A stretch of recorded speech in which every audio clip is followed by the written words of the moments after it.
Saudara-saudari yang terkasih, kita tidak terasa memasuki novena hari ke-9, novena kepada keluarga kudus Nazaret.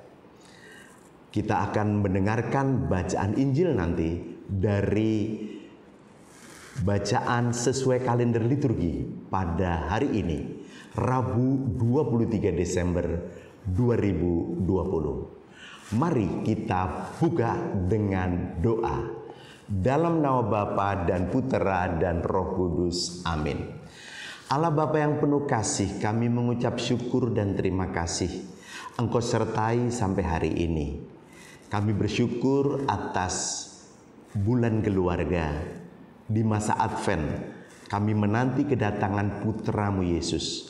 Semoga kami menanti dalam suasana pertobatan, mau mempersiapkan hati kami menyambut kelahiran Putramu Yesus di tengah keluarga kami.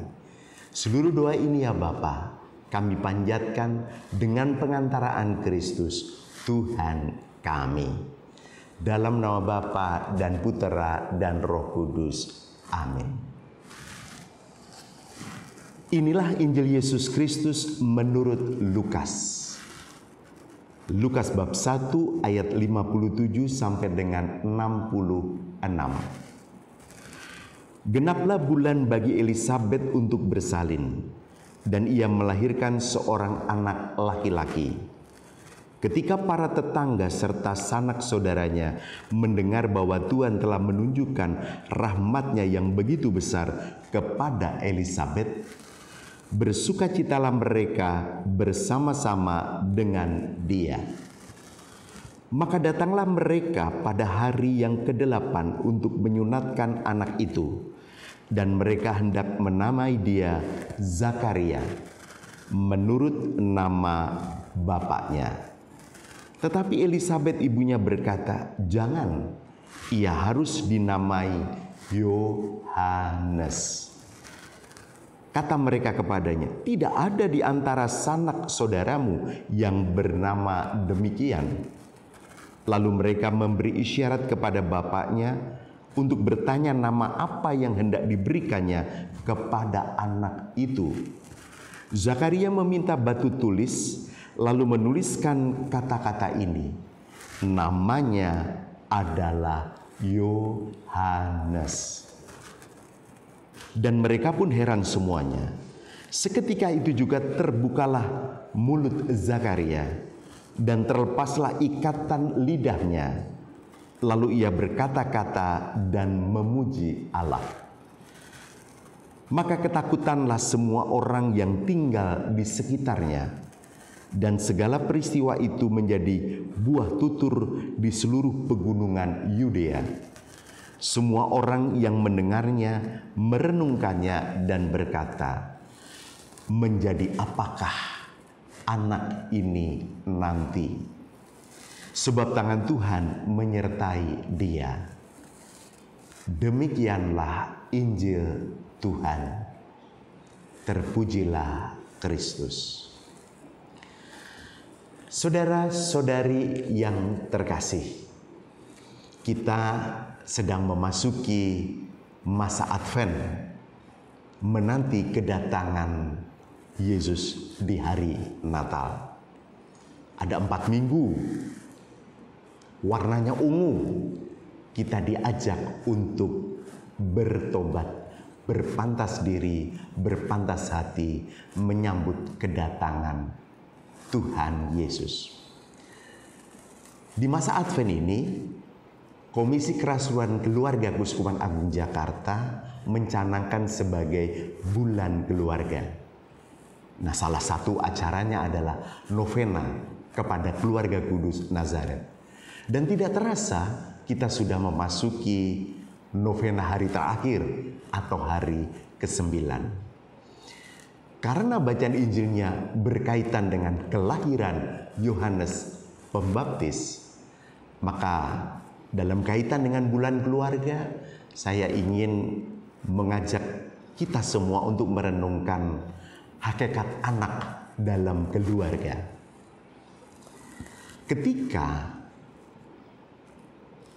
Menjelang kelahiran Yohanes, tentu sebelumnya ada peristiwa yang luar biasa karena malaikat memberi kabar kepada Zakaria, ayah Yohanes, jangan takut, doamu sudah dikabulkan.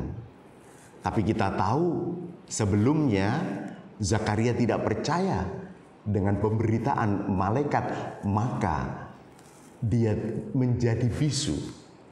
Kenapa tidak percaya? Karena istrinya Elizabeth lebih kurang usia 80 tahun. Masa sih bisa hamil? Tentu secara ilmu kedokteran sulit wanita umur 80-an tahun untuk hamil. Tapi bagi Tuhan tidak ada yang mustahil. Bagi Tuhan tak ada yang mustahil. Bagi Tuhan tak ada yang tak mungkin. Bagi Tuhan tidak ada yang mustahil. Akhirnya Elizabeth mengandung dan melahirkan. Nah, ketika melahirkan, mereka berdebat tentang nama. Di antara sanak keluarganya menginginkan karena yang lahir ini laki-laki, maka diberi nama Zakaria sesuai dengan nama ayahnya.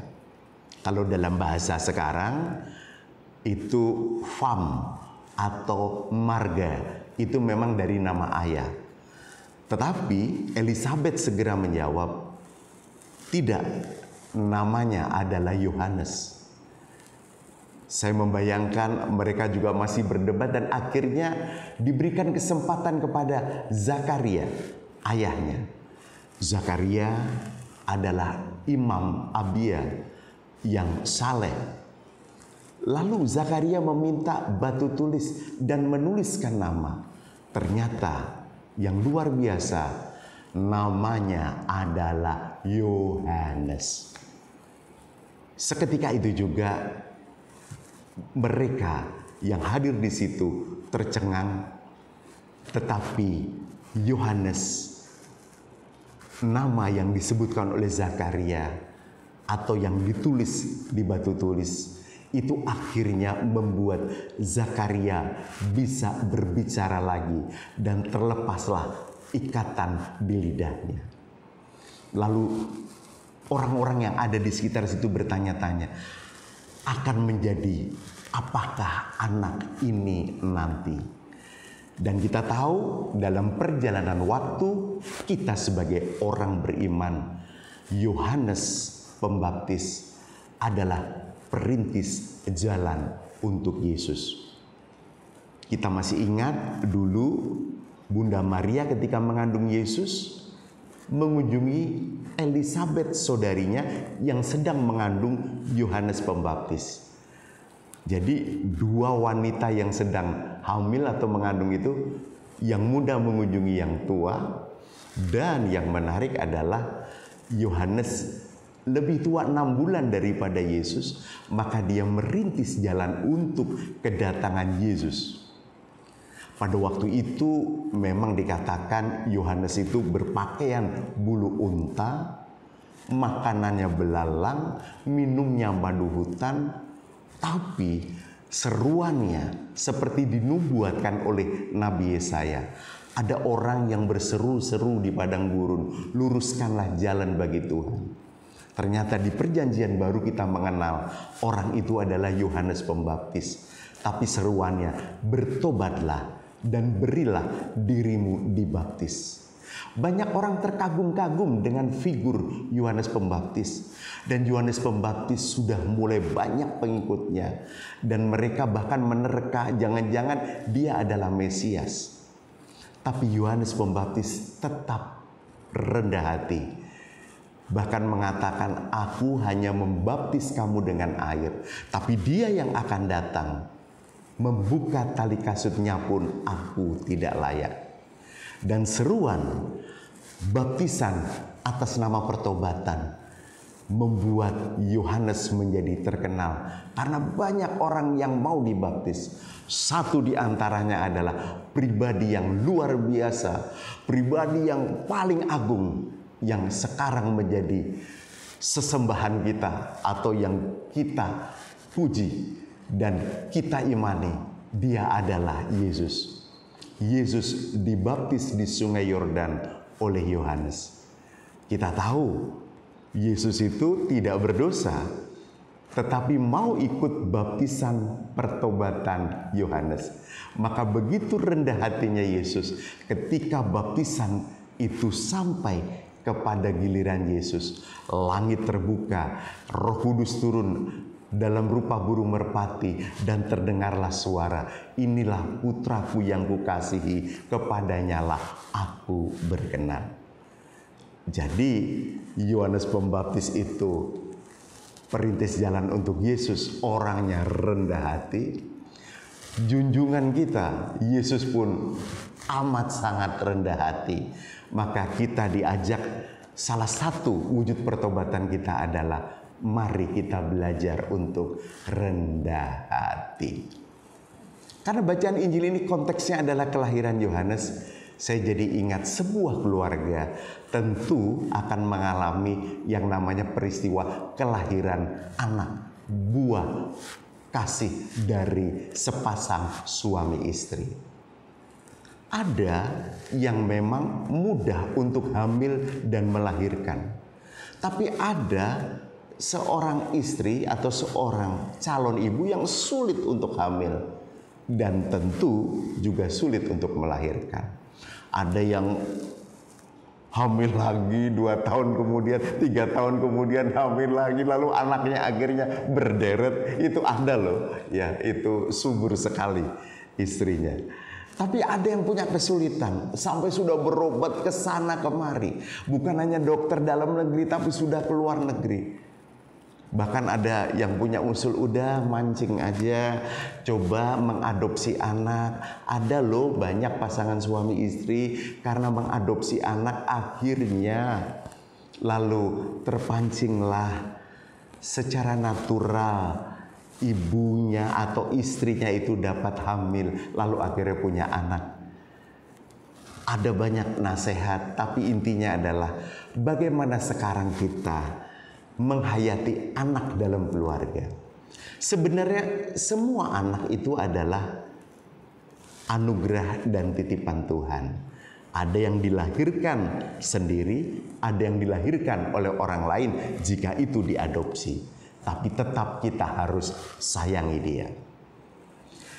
Jadi menghayati anak itu sebagai apa? Satu, sebagai anugerah Tuhan yang harus kita syukuri. Seperti apapun anak kita, laki-laki atau perempuan, cakep atau kurang cakep, pinter atau kurang pinter, sehat atau kurang sehat, harus kita syukuri sebagai anugerah Tuhan. Dua, anak harus dihayati sebagai apa? Titipan Tuhan. Sebagai titipan kita harus do the best, lakukan yang terbaik untuk anak. Jadi saya jadi ingat bahasa iklan, buat anak kok coba-coba, nggak boleh coba-coba. Jadi harus do the best, lakukan yang terbaik. Oleh karena itu, anak itu harus dititipi. Apa yang harus kita titipkan pada anak? Juga hanya dua. Satu, titipilah dia iman yang kuat. Dua, titipilah dia ilmu yang kuat. Sebab imannya itu nanti bisa menjaga hidupnya. Ilmunya itu dapat menghidupi hidupnya. Jadi jangan dia dititipi harta benda, mobil, rumah, kekayaan. Dia nanti malah bingung bagaimana menjaganya. Malah memberatkan anak itu. Nanti kalau dia punya iman yang kuat dan ilmu yang kuat, dia bisa cari sendiri itu harta dan kekayaan itu. Iman yang kuat membuat anak itu dalam dinamika kehidupan menjadi pribadi yang tangguh. Ilmu yang kuat menjadikan anak itu berkarakter.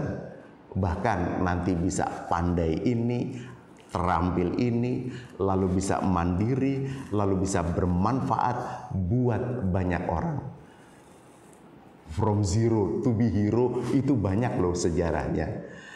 Maka soal iman jangan main-main. Sejak dini baptislah anak kita. Maka di dalam gereja Katolik ada baptis bayi, supaya sejak dini dia masuk dalam pelukan gereja, pelukan Yesus. Lalu akhirnya anak itu punya nama baptis, dosa asal dihapuskan, lalu diangkat menjadi anak Allah. Wow, luar biasa. Ketika kita membaptiskan anak kita, tugas orang tua belum selesai. Dia masih harus ikut serta memperkembangkan iman anak itu. Jadi besar sedikit masukkan sekolah Katolik supaya punya tradisi pendidikan iman yang kuat juga. Dan kita tahu biasanya sekolah Katolik yang bermutu itu disiplin. Lalu besar sedikit ikut sertakan dalam pelajaran komuni pertama, supaya nanti dia juga bisa merayakan Ekaristi dan secara paripurna bisa menyambut tubuh dan darah Kristus. Lalu besar sedikit coba diminta ikut serta aktif terlibat dalam pelayanan gereja, menjadi putra atau putri altar. Lalu besar sedikit ya ada bina iman remaja. Lalu besar sedikit bisa ikut serta menjadi OMK, orang muda Katolik. Kalau orang tuanya juga terlibat dalam pelayanan gereja, anak itu juga akan belajar terlibat dalam pelayanan gereja. Karena anak itu hanya meniru atau mengimitasi orang tuanya. Tentang pendidikan, kenapa tadi saya katakan jikalau memungkinkan masukkanlah sekolah Katolik, intinya adalah untuk pendidikan juga nggak boleh ecek-ecek atau kaleng-kaleng, harus yang bermutu. Jangan asal udahlah disekolahkan di beberapa langkah dari rumah, yang dekat rumah aja supaya kita nggak repot. Kenapa nggak mau repot demi pendidikan yang bermutu untuk anak? Nggak apa-apa, kita antar ke sekolah Katolik yang bermutu. Ya memang pakai pengorbanan, korban waktu, korban tenaga, korban pikiran, korban perasaan, dan mungkin korban finansial. Jadi pendidikan yang baik kan biayanya mahal, gitu ya. Maka saya jadi ingat kalau zaman dulu ya orang tuh bisa punya anak sampai 5, 7, 10 ya. Bahkan ada paham gitu ya, banyak anak banyak rezeki. Tapi kalau sekarang memang ya kita diminta ikut serta ya mendidik anak itu secara bermutu. Ya banyak anak tentu biayanya jadi mahal. Untuk itu ya perlu biaya, perlu mengarahkan, dan akhirnya perlu mendoakan. Jadi jangan sampai pakaiannya branded, sepatu branded, jam tangan branded, HP-nya branded, tapi iman dan ilmunya ecek-ecek. Jangan sampai begitu. Kalau perlu, anak itu pakai sepatu, pakaian, dan HP sederhana. Karena itu cuma sarana, tapi iman dan ilmunya harus branded alias bermutu. Yang berikut, ini soal parenting ya. Menarik, para orang tua karena diberi anugerah oleh Tuhan anak, diberi titipan oleh Tuhan anak, maka harus belajar juga untuk menjadi orang tua. Jangan sampai orang tuanya sibuk bagaimana mencari yang terbaik untuk anak, tapi juga bagaimana kita menjadi orang tua yang baik buat anak-anak. Ini penting. Sejak kecil kita harus belajar untuk, sejak anak itu bayi ya, touching atau menyentuh. Konon menurut ilmu psikologi, dalam satu hari kepada bayi ya orang tua itu harus menyentuh minimal 25 kali. Tentu nggak perlu dihitungin ya 1, 2, 3 sampai 25. Tapi bagaimana ketika dia menyentuh, membelai, ya menepuk, mungkin menyubit kecil, itu semua adalah sentuhan, touching. Yang kedua adalah telling, bercerita, ya lah. Kadang-kadang kan kalau orang Jawa tuh suka menimang anak sambil bercerita, tak ding dung ding tak ding dung, ini anak siapa ya, terus cerita tadi mama mau masak dan tadi mama nyuci kamu dan sebagainya. Nah, besar sedikit pun orang tua harus belajar untuk telling. Kita tahu dongeng sebelum tidur. Nah, itu ya. Itu artinya orang tua bercerita kepada anak. Kalau zaman dulu Kancil mencuri ketimun itu yang terkenal. Tentu kalau sekarang udah ceritanya berbeda ya, karena sudah zamannya apa tuh namanya, SpongeBob lah, lalu Angry Bird lah, mungkin macam-macam hal.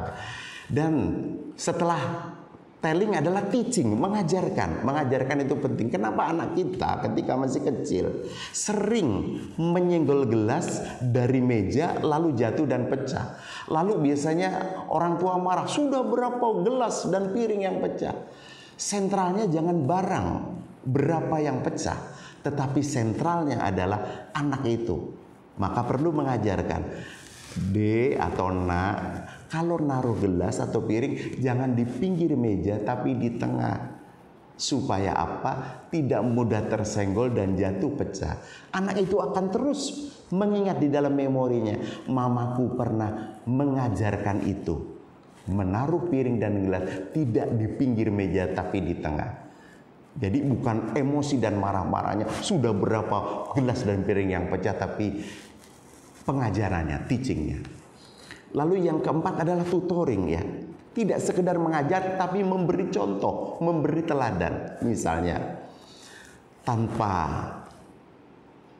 mengajarkan kepada anak, orang tua menyalakan lilin, ada salib Yesus di situ, ada patung Bunda Maria, lalu berlutut berdoa. Suatu hari Anda akan tercengang. Anda keluar dari kamar, lalu Anda melihat anak Anda tiba-tiba menyalakan lilin dan berlutut di depan salib Yesus dan patung Bunda Maria. Aku gak pernah nyuruh. Kok dia melakukan? Oh, dia hanya mengimitasi atau meniru orang tuanya. Konon katanya kalau orang tuanya sering teriak-teriak dan berantem, anak itu juga di sekolah itu bisa teriak-teriak dan berantem. Jadi hati-hati soal memberi teladan kepada anak. Memberi teladan yang baik, karena anak akan meniru yang baik. Jangan kita memberi contoh yang buruk, kasihan anak kita akan mencontoh hal-hal yang buruk. Yang kelima adalah together. Kebersamaan itu penting. Sekarang banyak orang sudah sulit untuk bersama-sama. Termasuk ya bersama-sama pergi ke gereja. Saya tuh kadang-kadang seneng ya kalau melihatnya di gereja ya ada bapak, ibu, anak berderet itu duduk bareng gitu ya di dalam perayaan Ekaristi gitu. Kadang-kadang kan sedih juga kalau melihat bapaknya di belakang sana, ibunya di depan, anaknya di sebelah sana gitu, terpisah-pisah.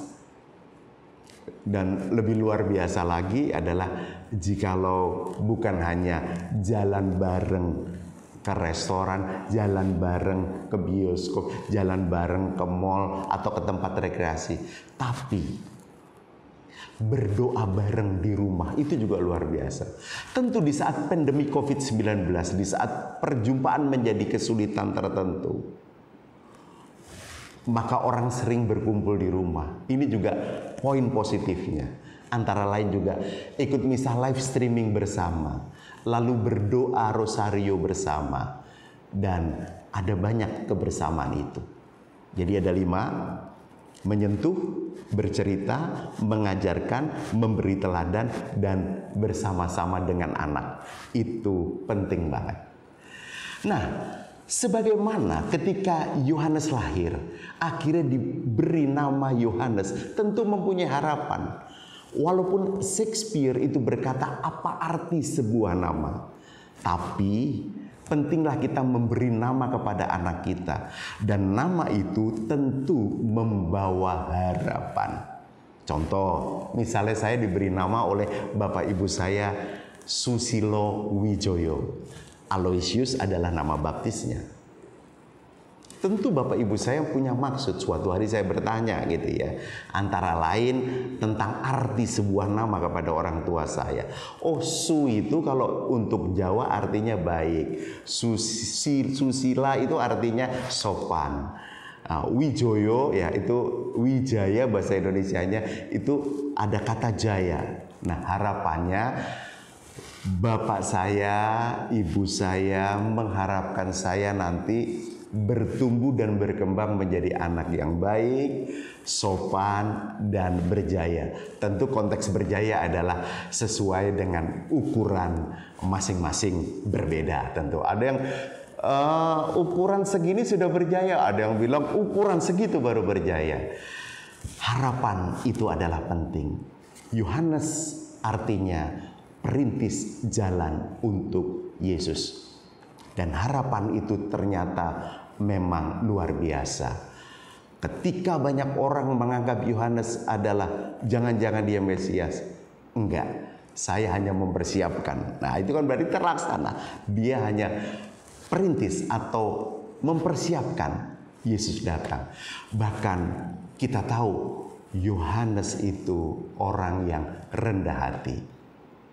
Biarkan dia makin besar dan aku makin kecil. Kalau dalam permainan sepak bola, ini maaf, ini analogi, mungkin tidak terlalu tepat, tapi setidaknya semoga bisa mempermudah gambaran kita.